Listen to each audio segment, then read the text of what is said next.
You ever have one of those days where you feel like you're one bad thing away from the whole system kind of crashing to a halt? You sat down, you've carved out time, you've got your coffee ready, and then inevitably, something breaks. It could be your MIDI controller going on the fritz, it could be your iLock license inexplicably stopping working. It could be creative, it could be emotional, it could be technical, and we all deal with them. But I thought what we could do today is take a look at some of the most common points of failure that can completely undo your creative process, talk about how to spot them and how to get on the other side of them. So that's what we're doing today on this week's episode of the 52 Cues podcast.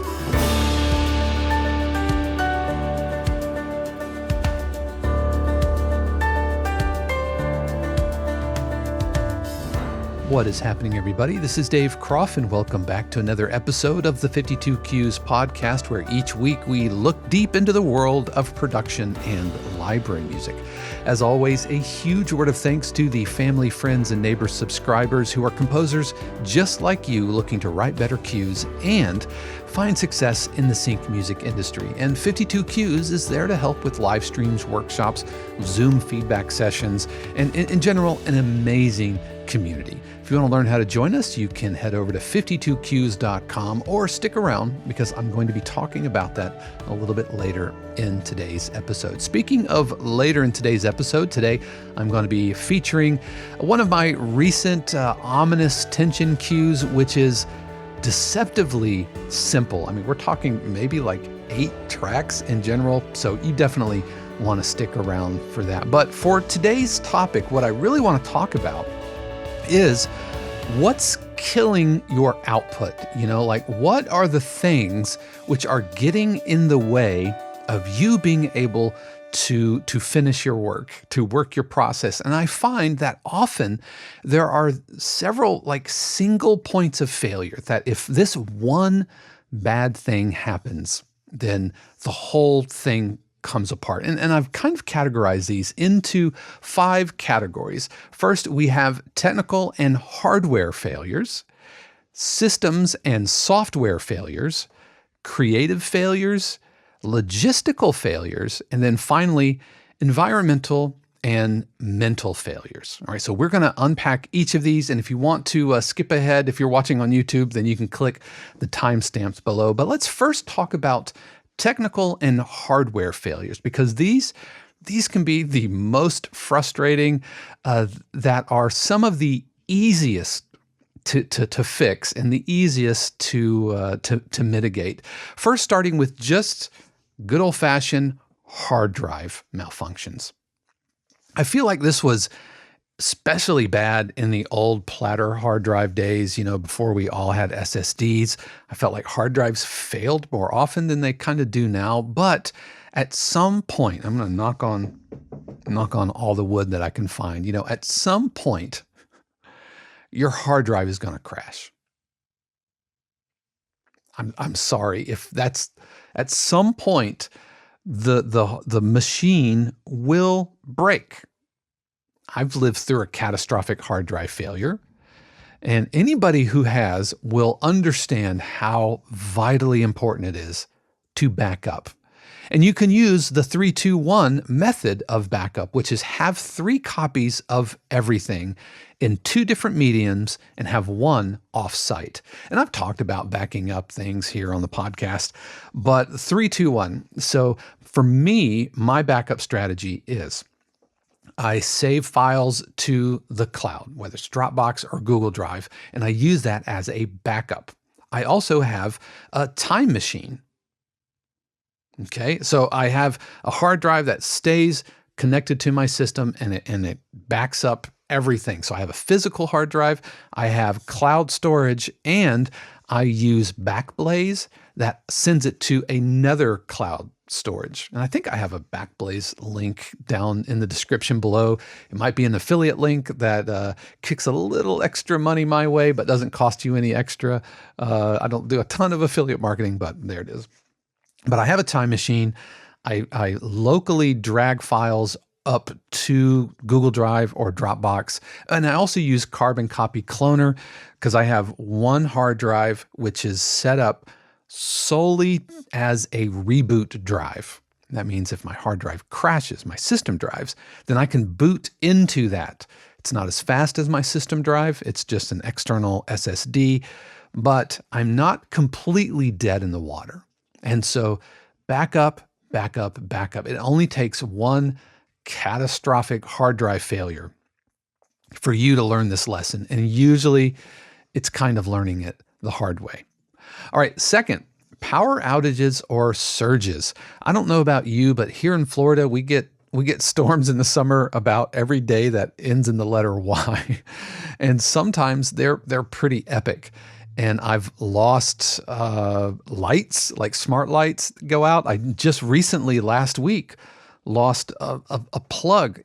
Like I have a lamp that has USB plugs on it and got a power surge and the power blipped off during a storm and that no longer works. I have no idea why.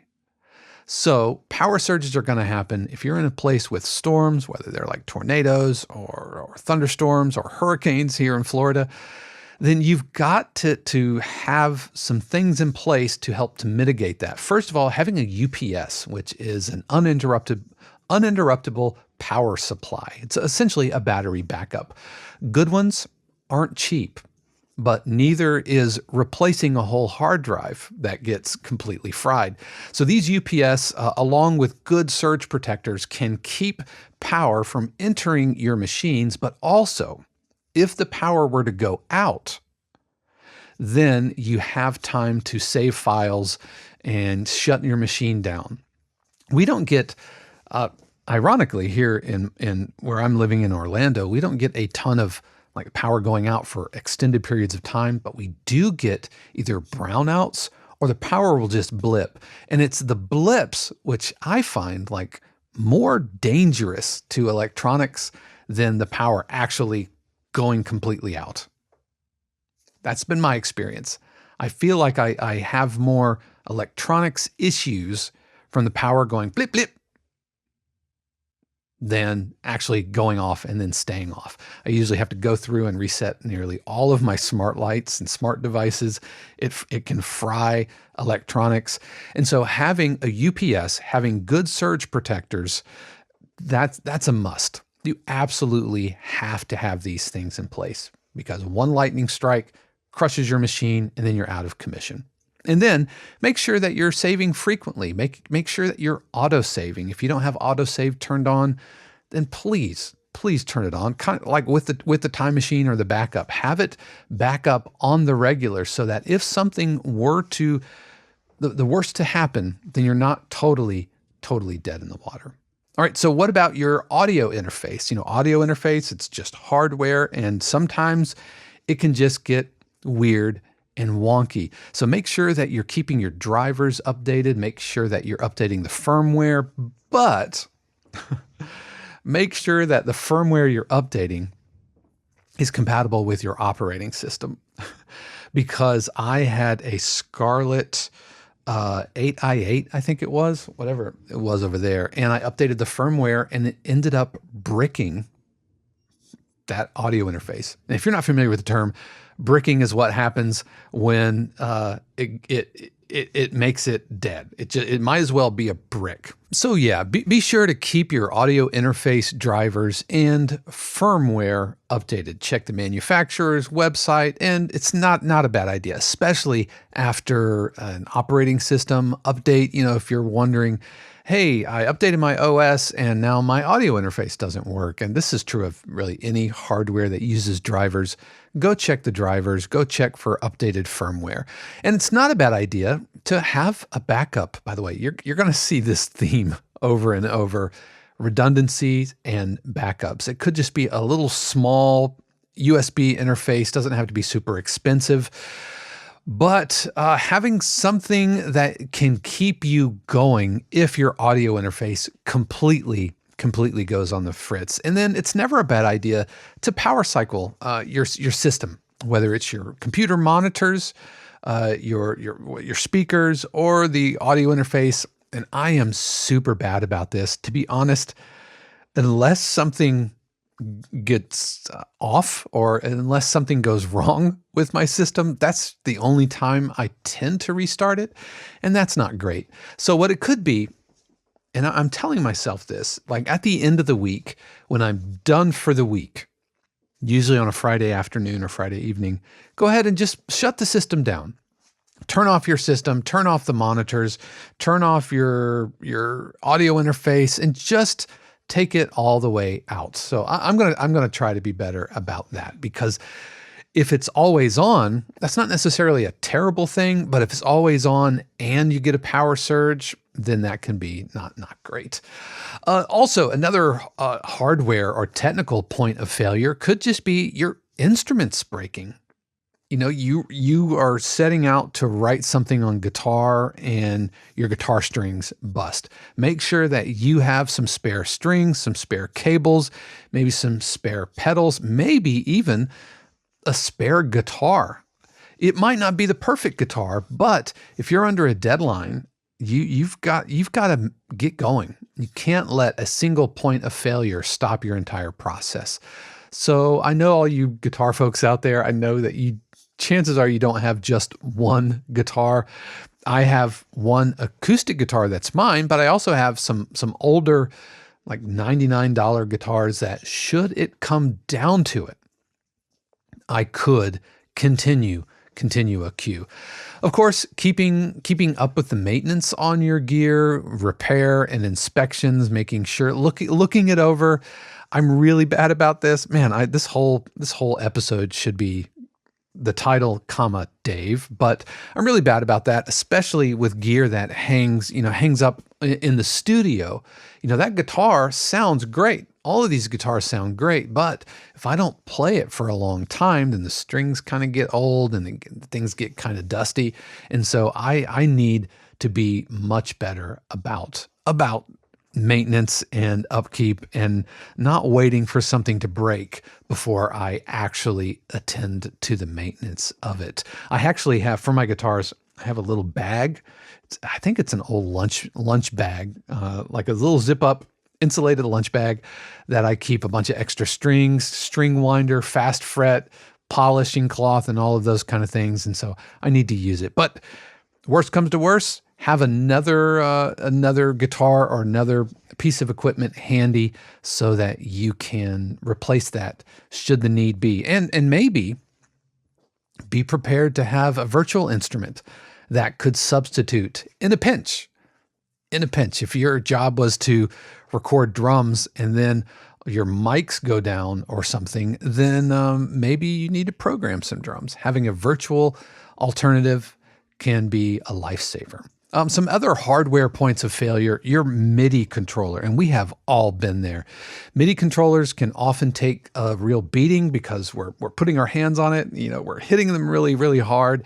And MIDI is kind of old tech. I think it's like 30 or 40-year-old tech.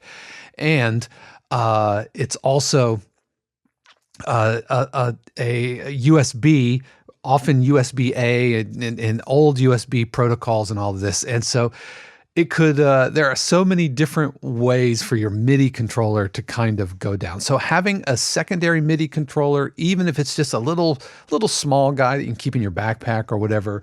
I have a little Akai MPD, not MPD, but the MPK 25, little small guy that I keep on standby just in case. Of course, I have my keyboard here and I have a second keyboard. I kind of have keyboards everywhere. But the nuclear option, if your MIDI controller goes down, you need to pencil that stuff in. And don't be afraid to manually enter in MIDI data.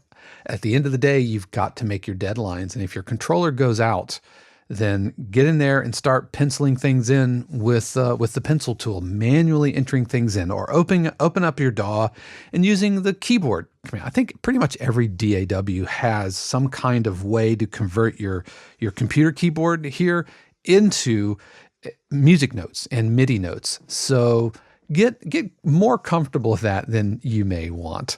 And then wrapping up our technical and hardware failures, this is kind of going a little bit what we were talking about with instruments, but cable failures. Man, cables, you want to talk about old tech, especially if they're not the most high quality cables. I'm looking at you like Amazon Choice cables, and I have my fair share of Amazon Choice cable. You know what? As I'm thinking about it, I'm pretty sure I've got Amazon Choice XLR cables plugged into my brand new Neumanns. I don't know what that means. And I should update those cables. That's some pearls before swine action right there. But having backup cables go bad. They just do. Anybody who has worked live sound, you know that cables just miraculously go on the fritz. Okay, so if you're not handy with a soldering iron and you know your way around the guts of a cable, then have some extras. Extra USB cables, extra TRS cables, extra XLR cables. Just have them around. I've got extra cables right here, just chilling out, ready just in case something goes bad. I've got an extra XLR right here. I keep them all on the ready just in case something goes sideways, because the last thing you want is a bad cable to derail your process.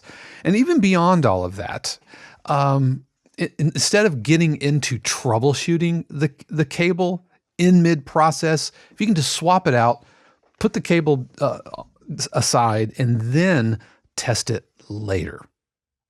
Okay, because we're talking about points of failures that are derailing your creative process, and a bad cable can. It needs to be tested, and you should test it with, a good signal chain. I know this signal is working, but there are so many little variables when it comes to recording the cable, the interface, the instrument itself, the jack on a guitar, so many different points of failure that you don't want to get into necessarily troubleshooting in the middle of trying to hit a deadline. All right, so those are some technical and hardware failures. Next, let's talk about some software and system failures. First of all, storage mismanagement. What does your desktop look like? For the record, I'm not going to show mine, but how much free space do you have on your hard drive? What does your downloads folder look like? When's the last time you cleaned out your old caches? I use a tool called OmniDisk Sweeper, which I've used for years, and it is free. And if I remember, I'll try to put a link to that. It's free. It's called OmniDisk Sweeper, and basically gives you a complete overview of your system, and then you can go into temporary folders and files and caches and delete. And so it's just an easy way to kind of clean up your hard drive. But using a folder structure that has consistent naming, clean out your downloads, do some housekeeping. How are you with your digital housekeeping? Because mismanaging your storage can lead to problems down the road. And if you're looking for a file and you don't know where it is, or maybe you accidentally deleted it because it was on your desktop and then you were cleaning things out and then it all went into the trash bin. So make sure that you have a clean, healthy hard drive. Practice good digital hygiene. Okay, next, your operating system, or anytime plugins update. And it should go without saying, but I want to say it. Don't ever, ever, ever update your operating system or major software, your DAW or whatever, in the middle of a project, because some things are just going to go sideways. I'm looking at you like Logic and Mac OS. It seems like every time they update something, it will break third-party plugins. Avid is notorious about this. Native Instruments can just break some things when the new operating system comes out. So wait until you have a break in your projects as much as you can to actually update your operating system. For me personally, I don't update my OS unless there's a feature in Logic specifically that I have to have. Logic is my work machine my studio machine driver. What I mean, it's what's driving what operating system I am on. If Logic doesn't require the latest Mac OS and the latest version of Logic doesn't require it, I do not update my operating system at all. And even then, if a new feature of Logic comes out that I feel like I can live without, I don't update Logic. And by all means, please, everybody, please turn off automatic updates. Please. Automatic updates are okay for like iPads and phones and that kind of thing, but for your work machine, turn off the automatic updates, because something could automatically get overwritten and then suddenly things are broken and you're dead in the water. So don't ever update plugins, operating systems, your DAW software, anything that is absolutely mission critical. Wait until a lull in your projects before you update those. And every now and then, if you've got backups and stuff, go ahead and test that. Again, talking to myself, I don't remember the last time I booted into my cloned machine, but you should test that out. And then have a folder in your browser, that's just your manufacturer's, so that if something goes sideways and if you need to update a plugin, that you're not going and hunting for what that software page is. So keep a folder with all of those bookmarks that's easily within reach, so that when you are in panic mode, you're not feverishly Googling what the driver web page is for your mouse software or your USB MIDI controller. Speaking of plugins, every now and then a plugin will just stop working. Could be a update, OS update. It could be a plugin update. The first thing you should do and get into good practice is freezing or bouncing your audio. Yes, when you're done with the session, and boy, am I terrible at this, but even as you are working in the session, if the track is done and you don't need to fiddle with the MIDI anymore, then go ahead and consider bouncing as you go. That way, if something would break or should break in the middle of your project, then again, you're not dead in the water. Remember, we're talking about single points of failure that can completely undo your process. And if that's not an option, then have some alternatives standing by. I don't get super married into one specific string sound. Yes, I have my favorites, but I've opened up some old sessions and like Contact's being weird because inexplicably Contact 5 is no longer loading in and it's in demo mode and I don't have the energy to, it's super pain in the butt.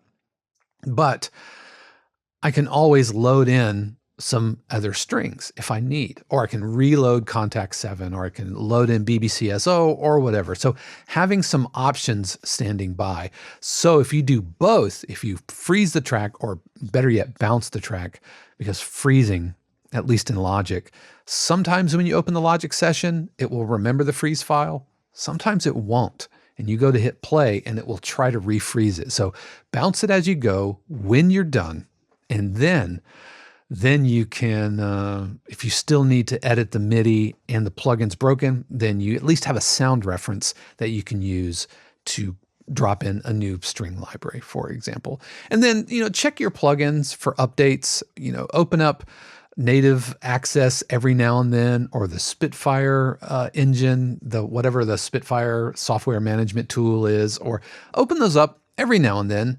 Maybe on the day that you're practicing your good digital hygiene, have a day set aside for like management of my software. Also, every now and then a session, a Logic session or an Ableton session or whatever will just get kind of wonky. So if you have backups from your time machine or from your clone, then go back into your time machine, copy it forward and see if that fixes it. Yes, you will lose some work. But if you're doing incremental backups, maybe you've only lost an hour, or maybe you've only lost, a few hours or whatever.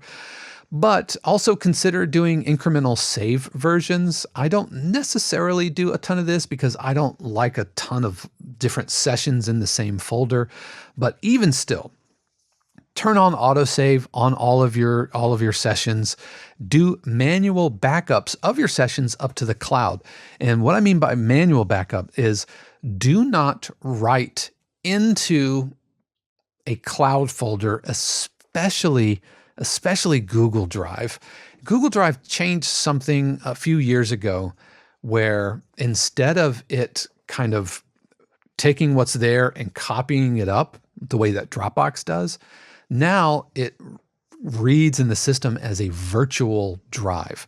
And what this does is creates a bunch of hidden folders and a bunch of back and forth that I have found Logic does not play nicely with. In fact, any DAW session does not play nicely with the way that Google Drive specifically saves files.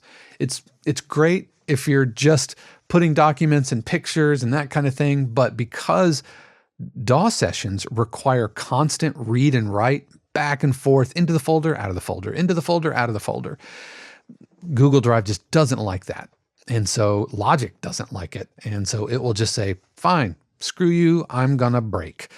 So I do not work from a Google Drive folder, meaning I don't save into the Google Drive folder and work from there. Now I do, when I'm doing my collaborations, save from a Dropbox folder because Dropbox works still the way that Google Drive used to work. That is to say that it sees the files in the folder and it copies it up to the Dropbox cloud in the background. Google Drive doesn't see that. It tries to treat it like a network attached storage in the cloud.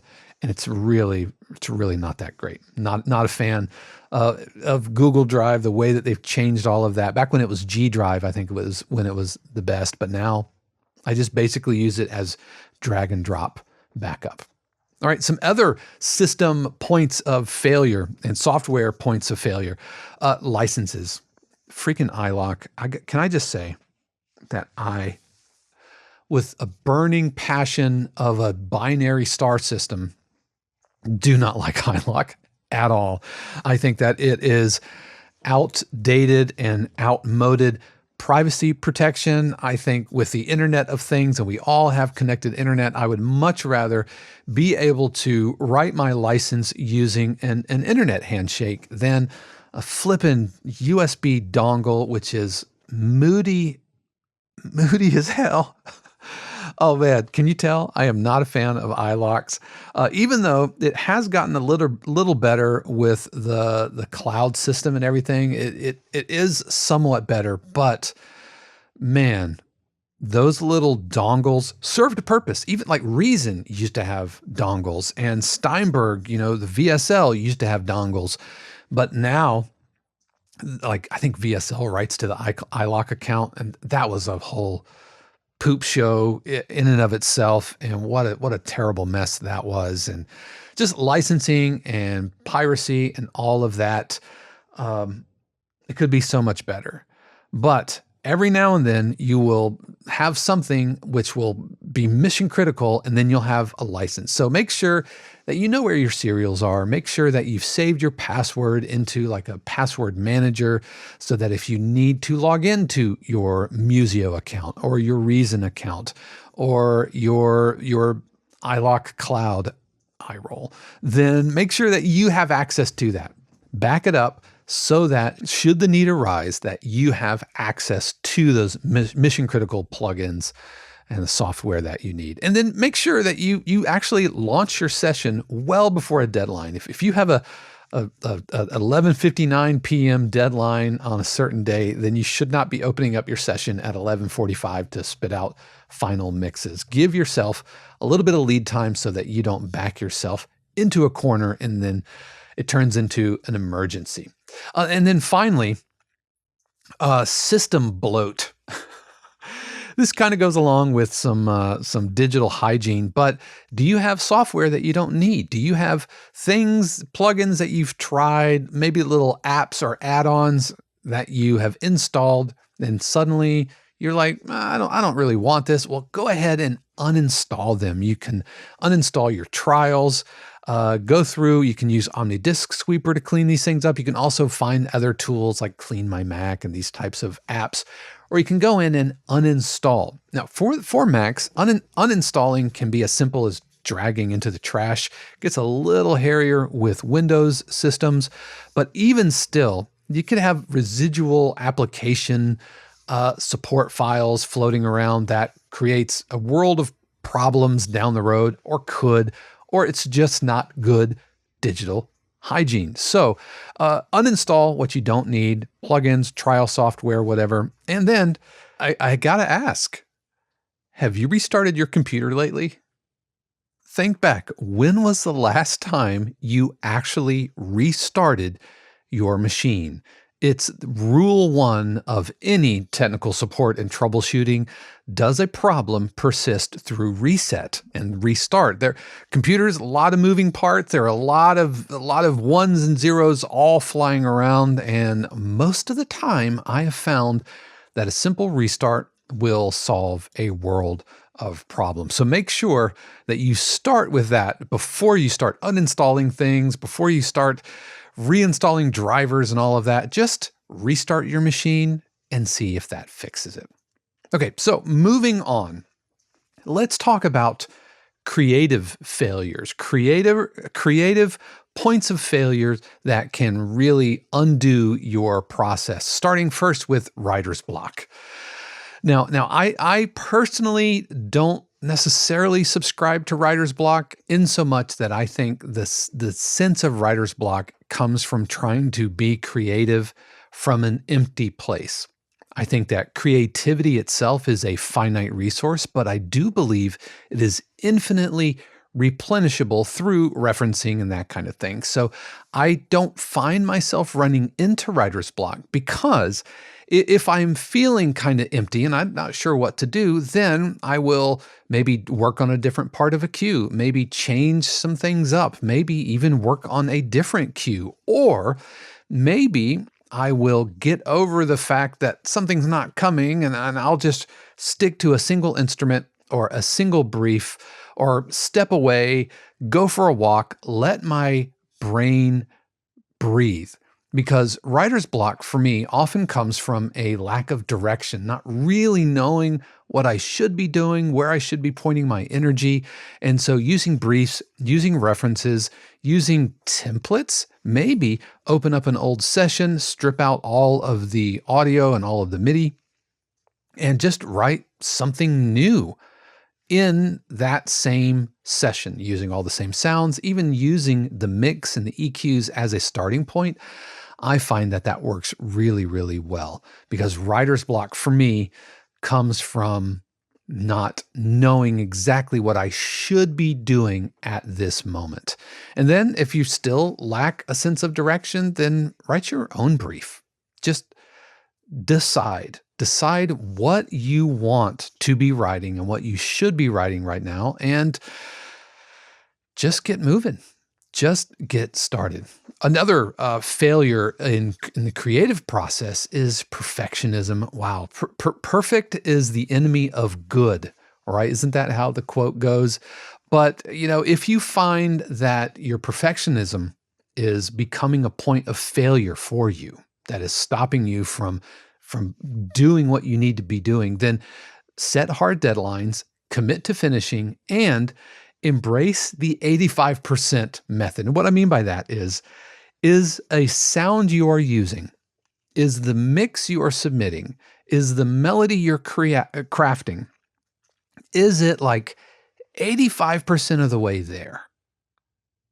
And if it is, then use it and move on. And then when you're done, if you are still finding that 15% of botheration, then you can address that.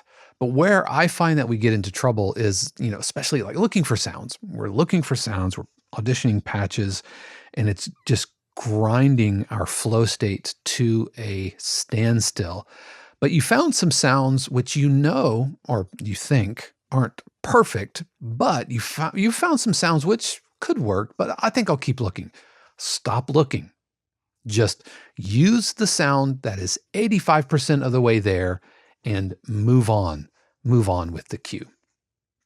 Another point of creative failure is a loss of objectivity, meaning you've lived with this cue for so long that you've kind of lost perspective on if it's good, if it's working or not, or you just don't kind of, no, I don't know where to go from here. So what you should do is bounce everything down, listen to it on different devices, in different speakers, listen to it in the car, listen to it in headphones, listen to it through your phone speaker. I recently got a pair of bone conduction headphones because my doctor was like, quit stuffing AirPods into your ears. It's creating a lot of like icky, gross, sorry folks, just earwax issues and everything. And so I have pretty sensitive ears to begin with. So I've gone to bone conducting headphones. And they're really interesting and they don't sound super high fidelity, but if you're, going on your morning walk, or the ones I got are waterproof, so I can even, take them into the pool or whatever. But they're pretty telling as far as what aspects of my mix actually carries forward. And so I've started to use these admittedly not high fidelity headphones to test some of my mixes. And yeah, I think it's revealing some things about my mixes. If you can't do that, then step away, for a few minutes, maybe a few hours, or if the nuclear option is stepping away overnight, so that when you come back the next day, you have a fresh perspective and you hear things that maybe you didn't really notice. And then if you have time, then send your cue to somebody else. Send it along and see what they think, or send it up, for feedback here. This is exactly why feedback is the cornerstone of what we are doing at 52 Qs. We have weekly feedback threads. We do weekly feedback over for the family on a Zoom session where we all get together and listen to each other's music. I offer feedback videos. And so getting feedback on your cue from somebody that you trust can be a huge shot in the arm for overcoming a creative point of failure. All right, so let's talk about some logistical failures or administrative failures. First is missing deadlines.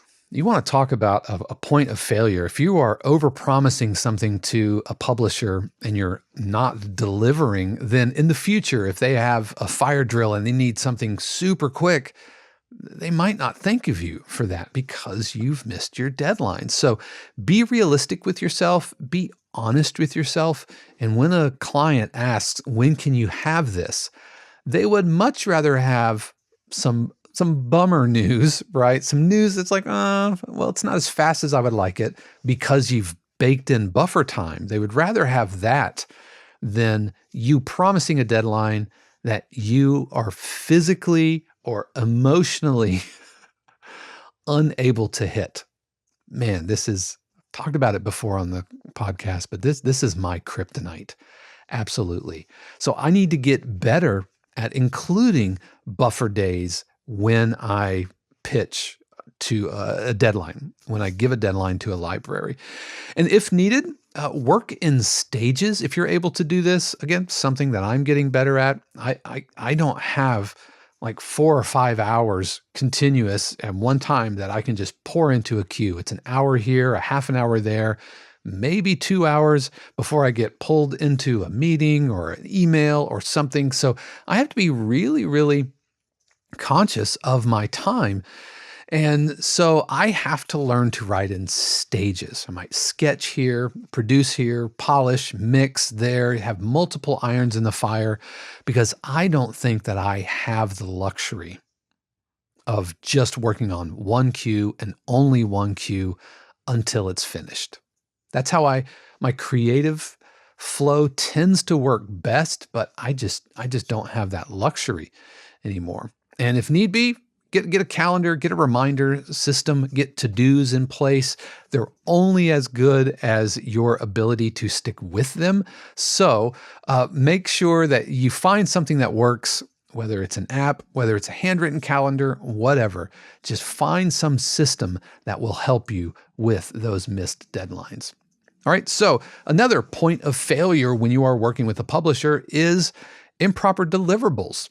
If you're working with multiple clients, you're going to be getting different different deliverables. This client wants AIFs. This client wants waves. This client is super stickler about stems and alt mixes and cut downs in this library. It's just kind of, I don't know, send us whatever you want. So maybe keep a checklist for each individual library.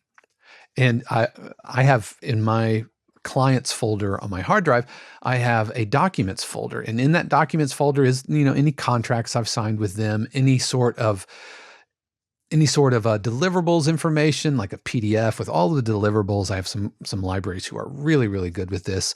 And then maybe create your own document, just a to-do list. So when you go to deliver, you check them all. You've paid attention to the naming, formatting, submission guidelines, and when you have bounced things down, you have listened to the bounces. Double check your bounces. Don't just assume it's okay, but listen through everything at least once.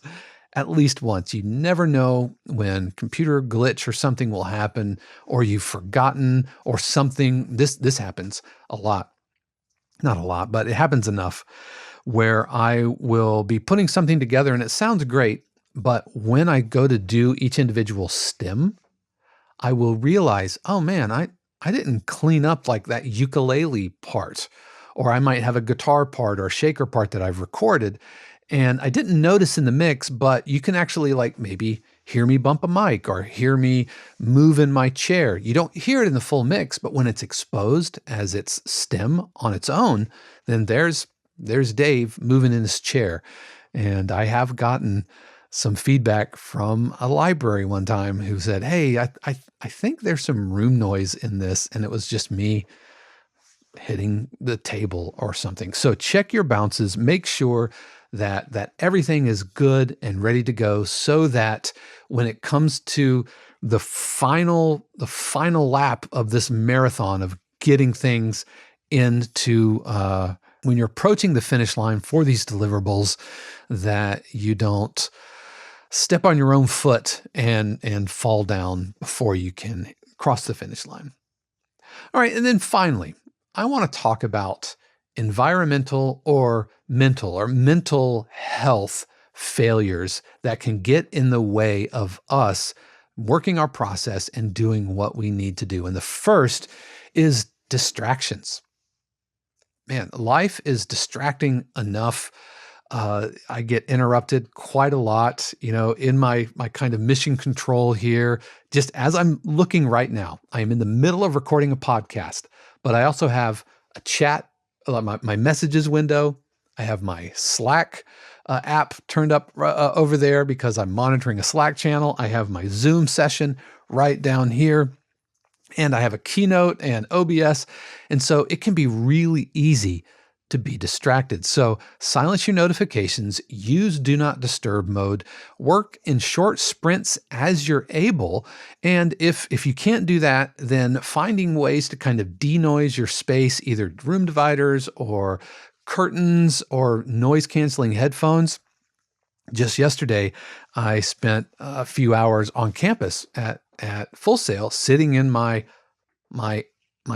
desk at Full Sail, which I haven't done in a while because of COVID and work from home and all of that. But I spent a few hours there, and luckily I had my headphones because I'd forgotten kind of how noisy the office can get sometimes, especially in an office environment where people aren't used to having a bunch of other people around. So I'm sitting there, folks are laughing and cutting up, and I'm like, I've got work to do. So I just turn on my noise canceling, and they completely disappeared.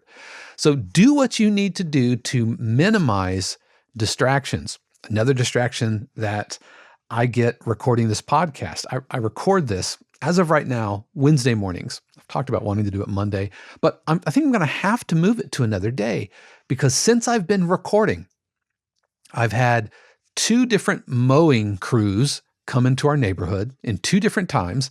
And I've had 2 different garbage trucks go by. Now, I know this about Wednesday morning, and it seems like it doesn't matter when I start, if I am starting recording at 6 a.m. or 7 a.m. or 8 a.m. or whatever, there always seems to be distractions on Wednesday mornings. which begs the question, why do I keep trying to record this podcast on Wednesday mornings when it is arguably the worst day in my neighborhood for sound? And I do my best to minimize that and denoise, and I might have to cut and wait for the garbage trucks to go by. Every now and then you'll hear them, but I'm going to need to move. I'm going to need to shift. I have no control over when the garbage trucks come by, but I can control what day that I record. And if I am recording on the morning that the garbage trucks come by, then I'm just rolling the dice, waiting to be interrupted. So I'm going to change my behavior. Instead of shaking my fist at the garbage trucks or lamenting all of the mowers and leaf blowers and everything in my neighborhood, no. I can't control that. I need to embrace my inner stoic and my inner Marcus Aurelius and move my podcast day to another day. I just need to do that.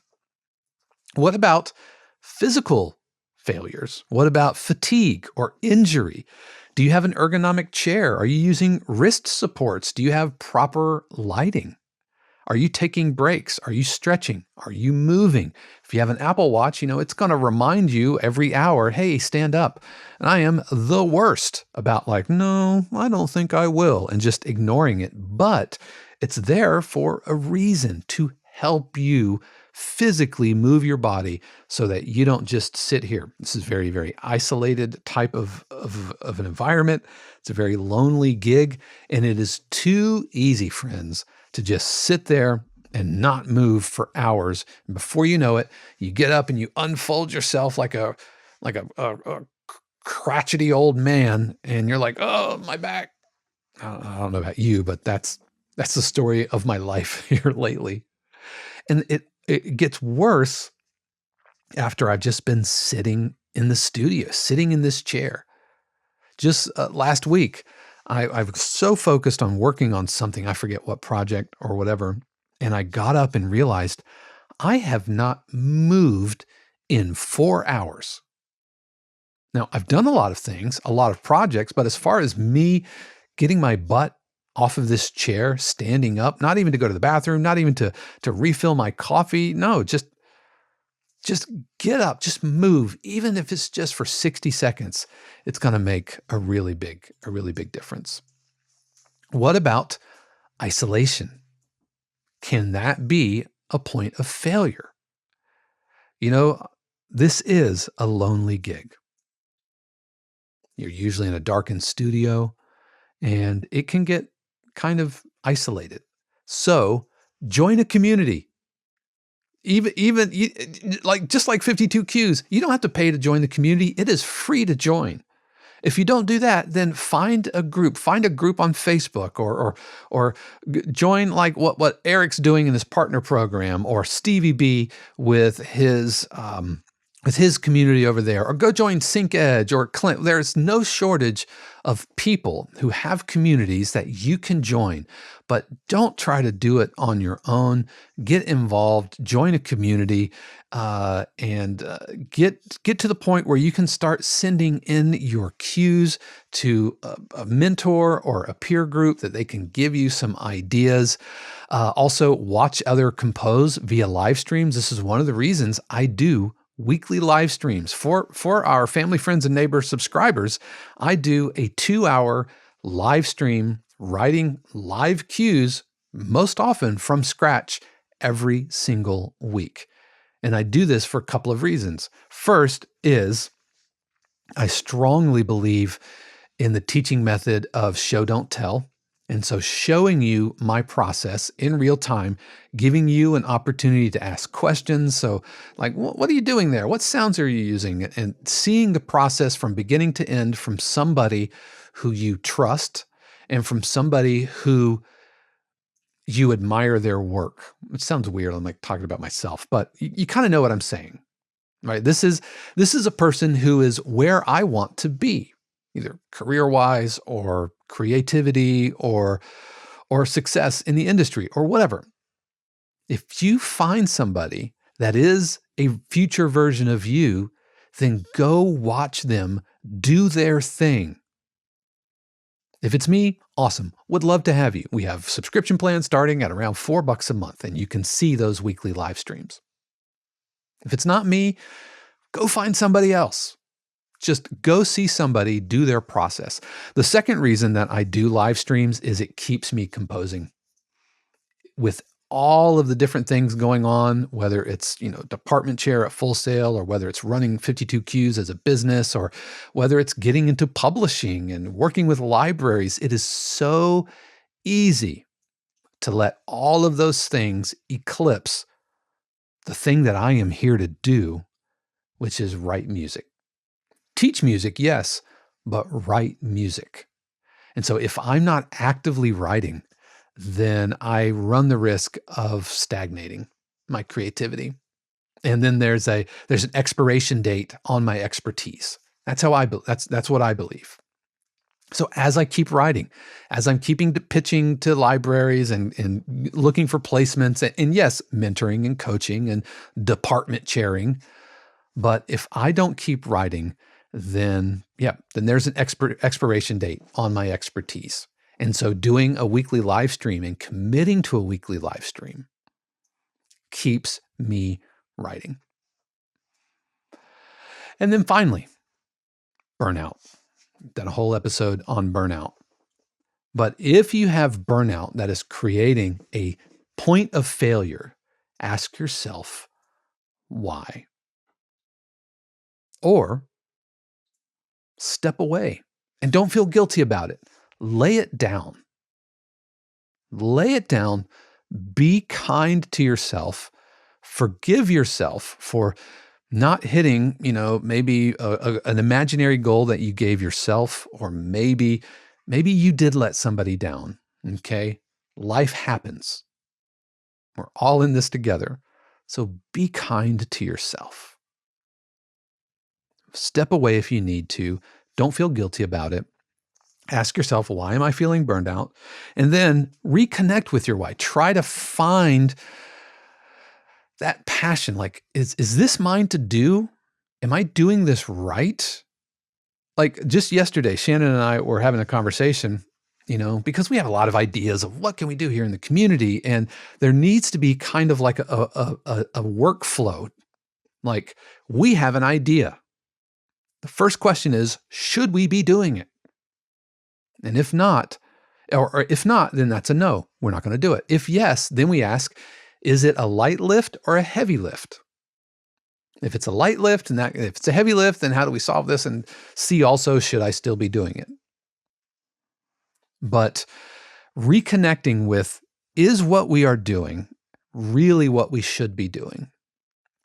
And then finally, celebrate your small wins, even if it's just finishing a cue, even if it's just finishing a mix, even, hear me, if it's just sitting in the studio and opening the DAW. That's a win that I think you should celebrate, because it's those small wins that lead to large victories. And so every week, in fact, just this morning, there is a new thread over in the 52Qs community. It's called the Wednesday, Wednesday Wins Day. And we invite everybody in the community to celebrate their wins, no matter how big, no matter how small. And it really does wonders for momentum and helping to counter burnout. But what do you think? What do you think about the different points of failure, whether they're hardware failures, whether they're software failures and systems failures, maybe they're creative failures or logistical administrative failures, or are they environmental or mental failures? What do you think? Please let me know in the comments below. I would love to hear from you. And if there are other points of failures that I didn't touch on, please, I want to hear those as well. So we are going to take a quick break, and when we return, we are going to check out Thoughts and Prayers, which is a recent ominous tension cue. We'll be right back. Every week I talk about how this episode and the podcast and the community, the channel would not be possible without the amazing support of our family, friends, and neighbors, subscribers of 52Qs, who do pay their actual real-life money to keep all of this going.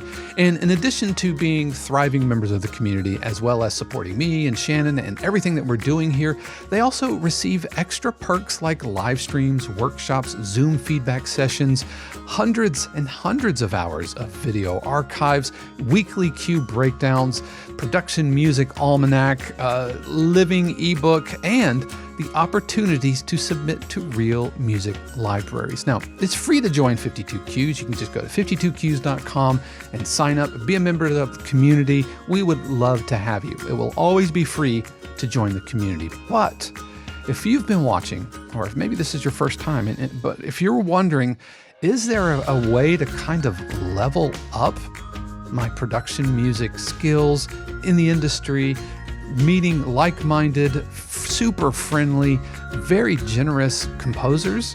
Then why don't you think about subscribing? Memberships start at around $4 a month, and we would love to have you. Again, that's 52qs.com.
That was Thoughts and Prayers. That's pray as in P-R-E-Y. That was an ambient, ominous, dark, brooding tension cue submitted for a recent Masters documentary. And they were wanting, those kind of dark, all is lost moment type of cues. So you can see it's a really, really simple cue, just 8 layers, including a pad that I created using a voice memo I took on one of my morning walks. For you family and friends subscribers, be sure to tune in over in the community, because I'm going to be doing a complete breakdown of Thoughts and Prayers here coming up soon. So that is going to do it for me this week. You definitely want to tune in next week, because I want to talk about the benefits of learning more than one DAW. Recently at Full Sail, we've introduced Ableton Live into the curriculum. And so although I have used Ableton Live kind of off and on for, like 20 years, I guess it's been 15, 20 years. Whenever Ableton Live 3 was a thing, that's when I jumped on the live bandwagon. But since I've been here in Florida, I've only really focused on Logic, but I have learned some things recently by digging into learning Ableton Live as a proper DAW, not just kind of knowing it a little bit. And I want to talk about some of the benefits of why I believe we should all learn more than one DAW. So that is coming up next week. And again, thank you so much for joining me today. I know you have a ton of options out there, whether you're watching on YouTube or listening to the audio podcast on the go. And if you find value in this, then consider giving it a like, a thumbs up, all of those kind of things. Maybe send it to somebody. And if you haven't already, why don't you follow and subscribe if you want more of this, because I talk every single week about production and library music. But I hope you've had a fantastic week. We are over halfway through the year here, and I know that your next week is going to be amazing. How do I know that? Say it with me, because I trust and believe that the universe has amazing plans just for you. Until next time, peace. The 52Qs podcast is copyright 2025 818 Studios, all rights reserved. The music played on the podcast is copyright of their respective owners and is used with permission and for educational purposes only. For more information, including joining the community, submitting your cue for review, or becoming a member subscriber of 52Qs, head over to 52qs.com.